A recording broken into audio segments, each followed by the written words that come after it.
Assalamualaikum warahmatullahi wabarakatuh. Kembali lagi dalam pembelajaran materi PKN nilai-nilai yang terkandung dalam Pancasila. Sila keempat, yaitu kerakyatan yang dipimpin oleh hikmat kebijaksanaan dalam permusyawaratan perwakilan. Lambangnya kepala banteng.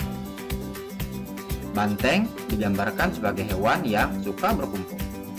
Karena perkumpulan itulah banteng dianggap hewan yang kuat. Ini sangat sesuai untuk menggambarkan bangsa kita yang gemar berkumpul.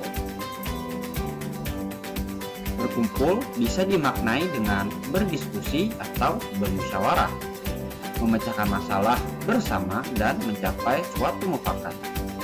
Ini adalah perwujudan dari jiwa sosial masyarakat Indonesia. Sila keempat mengandung nilai kerakyatan. Ingat, nilai kerakyatan.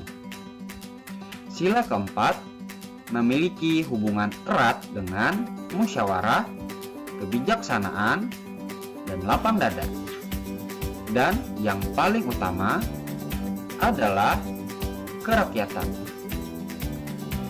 Musyawarah artinya berkumpul dan duduk bersama untuk membahas suatu masalah bersama, mencari jalan keluar bersama, dan memecahkan masalah tersebut bersama-sama. Musyawarah mencerminkan jiwa sosial dan tingkat kepedulian yang tinggi terhadap kepentingan umum. Kebijaksanaan artinya pandai dan cerdas dalam memahami suatu perkara, dengan seksama mencari jalan keluarnya, dan secara tepat memutuskan hasil akhirnya. Lapang dada artinya menerima segala sesuatu dengan ikhlas, tidak mengganggu-gugat sesuatu yang telah disepakati bersama. Lalu, apa hubungan antara musyawarah, kebijaksanaan, lapang dada dengan nilai kerakyatan? Untuk memahaminya, silahkan simak ilustrasi berikut. Terdapat sebuah masalah yang rumit. Masalah adalah sebuah hal yang lumrah. Namun, ada pula masalah yang tidak bisa diselesaikan sendiri. Untuk itu, kita memerlukan bantuan dan pendapat dari orang lain. Apalagi jika masalah tersebut menyangkut kepentingan orang banyak. Maka, jalan terbaik adalah melalui musyawarah. Dalam suatu musyawarah, terdiri dari banyak orang dengan pemikiran yang berbeda-beda. Setiap orang dalam suatu perkumpulan memiliki hak yang sama. Hak untuk bicara, menyampaikan pendapat, dan didengarkan. Jadi, setiap orang harus menghormati pendapat orang lain dan tidak boleh memaksakan keinginan diri sendiri ataupun menghalangi hak orang lain untuk bicara. Bagaimana jika ada selisih pendapat? Beda orang, beda pula pemikiran. Dari banyak orang dalam suatu perkumpulan, mungkin saja ditemui selisih pendapat. Akan tetapi, apapun pendapat yang diberikan harus kita terima. Dari seluruh pendapat tersebut, kemudian kita pilih dengan bijak manakah pendapat terbaik untuk mengatasi masalah yang ada. Bagaimana jika hasil musyawarah bertentangan dengan pendapat kita? Jika kita merasa hasil musyawarah kurang tepat, kita punya hak untuk memberikan usul, saran, atau pendapat. Jika ternyata hasil akhir musyawarah sudah diputuskan dan masih tidak sesuai keinginan kita harus lapang dada menerima keputusan tersebut, serta ikut melaksanakan hasil keputusan tersebut dengan ikhlas. Pada intinya, sila keempat berorientasi pada kepentingan orang banyak dan khalayak umum, dan menjauhi segala egoisme atau memaksakan kehendak. Kemudian bagaimana penerapan sila keempat dalam kehidupan sehari-hari?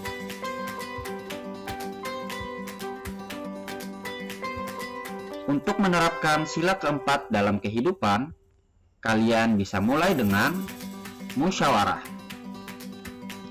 Musyawarah adalah suatu bentuk diskusi yang khas dari Indonesia. Ini adalah cara utama yang dianut masyarakat kita dalam memecahkan berbagai permasalahan yang ada.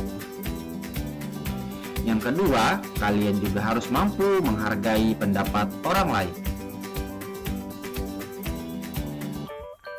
Dengan saling menghargai pendapat, maka musyawarah pun berjalan lancar. Yang ketiga, mampu menerima kritik. Kritik mungkin saja terdengar pedas, kasar, menyakitkan, dan sulit diterima.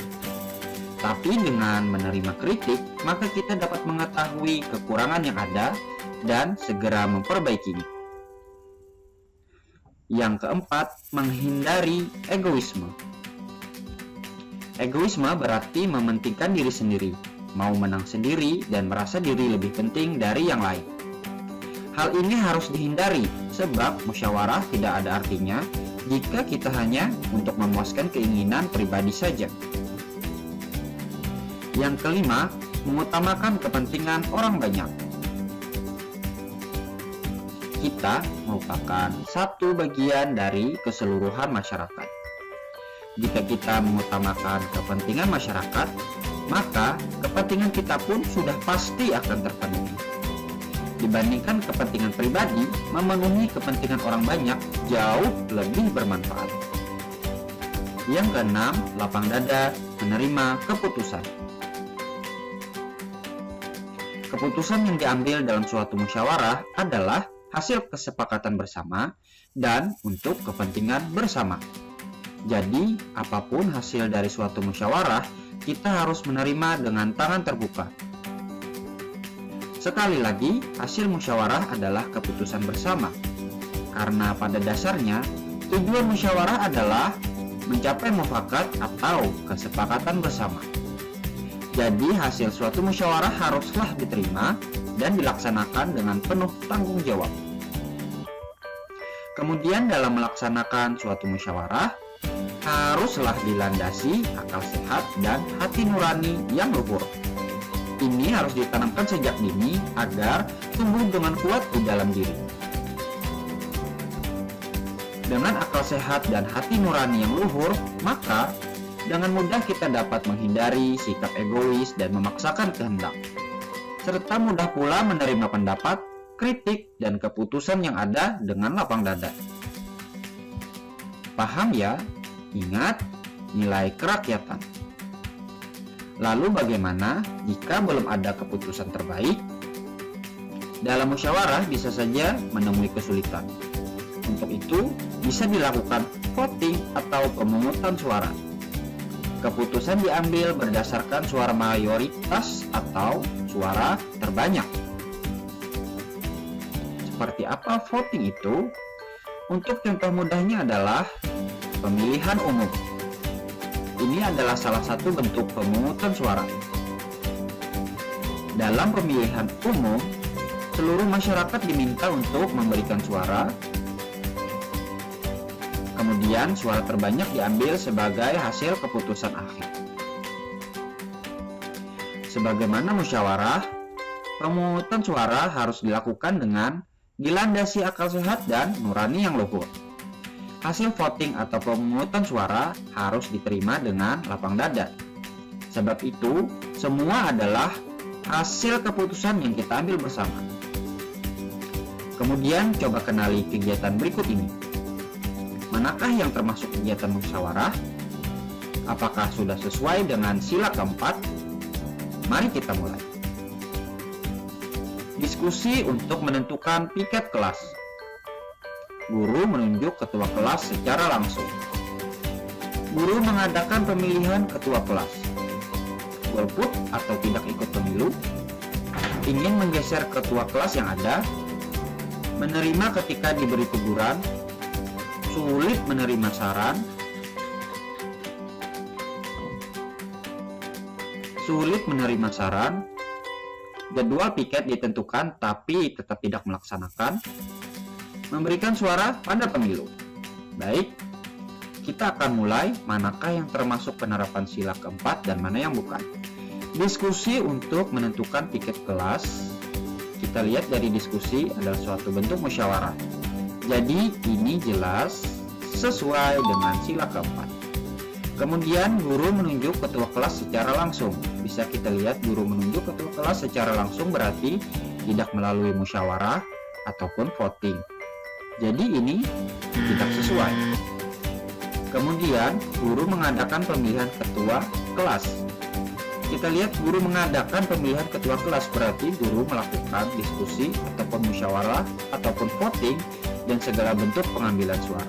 Jadi inilah yang tepat. Kemudian golput atau tidak ikut pemilu berarti kita tidak berkontribusi dalam pelaksanaan musyawarah. Ini tidak sesuai. Ingin menggeser ketua kelas yang ada.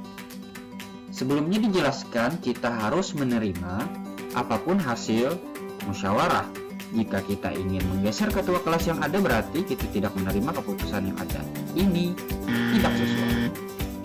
Kemudian menerima ketika diberi teguran. Dijelaskan sebelumnya menerima kritik adalah salah satu bentuk penerapan sila keempat.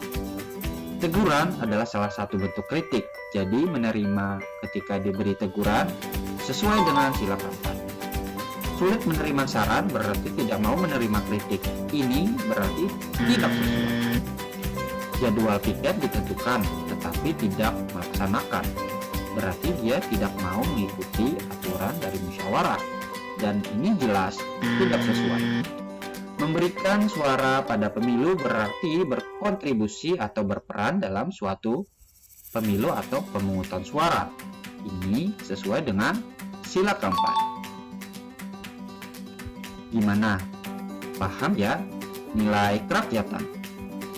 Agar lebih paham, coba kenali mana yang sesuai dengan sila keempat.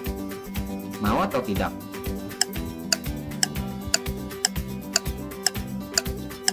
Oke, mau ya? A. Mengikuti jadwal piket yang disetujui bersama. B. Malas piket. C. Membuat jadwal piket tanpa diskusi. D. Mementingkan diri sendiri. Yang A. Mengikuti jadwal piket yang disetujui bersama berarti sebelumnya telah dilakukan suatu diskusi atau pemungutan suara untuk menentukan jadwal piket, kemudian disetujui bersama dan diikuti bersama. Berarti ini adalah yang paling sesuai dengan sila keempat. Lalu B. Malas piket.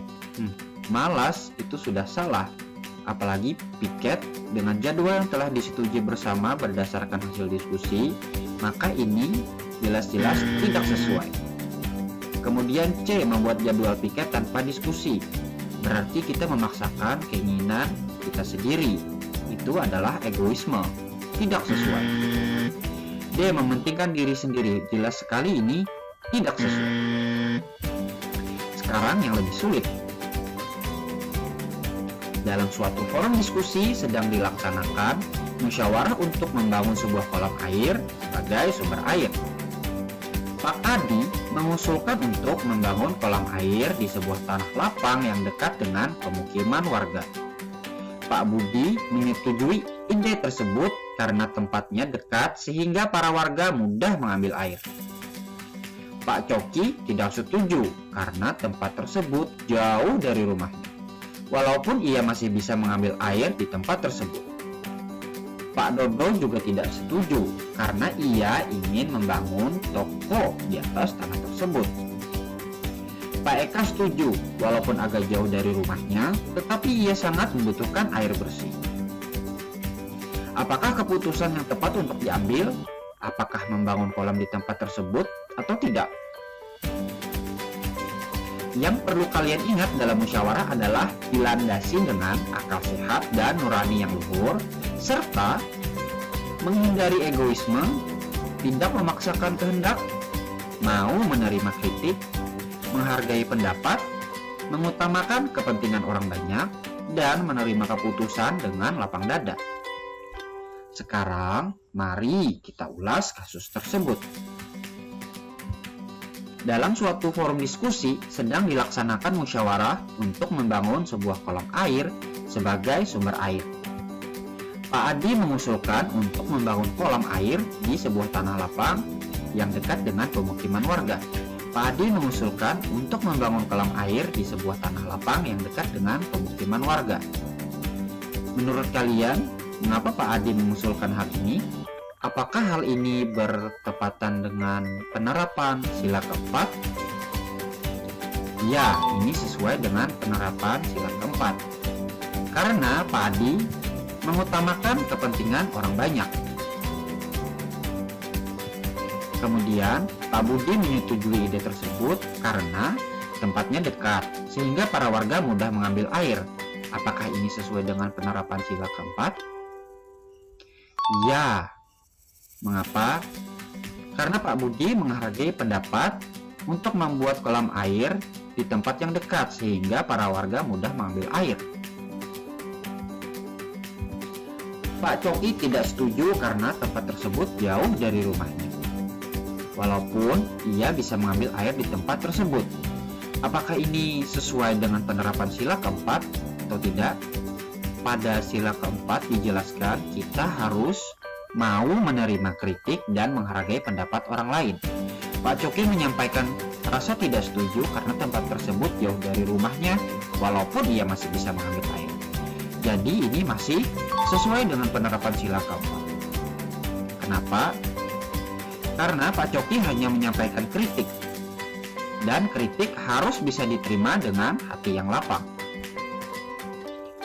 Pak Dodo juga tidak setuju karena ia ingin membangun toko di atas tanah tersebut. Kita lihat dulu ya, Pak Dodo tidak setuju karena ia ingin membangun toko di atas tanah tersebut. Berarti Pak Dodo lebih memilih untuk mementingkan kepentingannya sendiri daripada kepentingan orang banyak. Apakah ini sesuai? Jelas tidak sesuai. Kenapa? Karena sifatnya adalah egois. Kita harus menghindari egoisme dan tidak memaksakan kehendak. Pak Eka setuju, walaupun agak jauh dari rumahnya, tetapi ia sangat membutuhkan air bersih. Apakah ini sesuai dengan penerapan sila keempat? Ya, sesuai. Pak Eka setuju, walaupun jauh, tetapi ia sangat membutuhkan air bersih. Jadi, ini sesuai dengan penerapan sila keempat, yaitu mengutamakan kepentingan orang banyak. Kemudian, kita akan ulangi ulasan tersebut. Dalam suatu forum diskusi sedang dilaksanakan musyawarah untuk membangun sebuah kolam air sebagai sumber air. Pak Adi mengusulkan untuk membangun kolam air di sebuah tanah lapang yang dekat dengan pemukiman warga. Sesuai. Kemudian, Pak Budi menyetujui ide tersebut karena tempatnya dekat, sehingga para warga mudah mengambil air. Ini juga sesuai. Kemudian, Pak Coki tidak setuju karena tempatnya jauh dari rumahnya, walaupun ia masih bisa mengambil air tersebut. Masih sesuai. Kemudian, Pak Dodo tidak setuju karena ia ingin membangun toko di atas tanah tersebut. Tidak sesuai. Kemudian, Pak Eka setuju walaupun agak jauh dari rumahnya, tetapi ia sangat membutuhkan air bersih. Sangat sesuai. Kemudian, mengapa Pak Adi dikategorikan sesuai dengan penerapan sila keempat? Karena mengutamakan kepentingan orang banyak. Kemudian mengapa Pak Budi dianggap sesuai dengan penerapan sila keempat? Karena menghargai pendapat Pak Adi. Pak Coki juga dianggap sesuai karena menyampaikan kritik. Kritik harus bisa diterima dengan lapang dada. Kemudian kenapa Pak Dodo tidak sesuai? Karena itu egois, jadi harus dihindari. Lalu mengapa Pak Eka dianggap sesuai? Karena mengutamakan kepentingan orang banyak. Jadi berdasarkan hasil ulasan kasus tersebut, keputusan yang tepat untuk diambil adalah membangun kolam air di dekat pemukiman. Mengapa?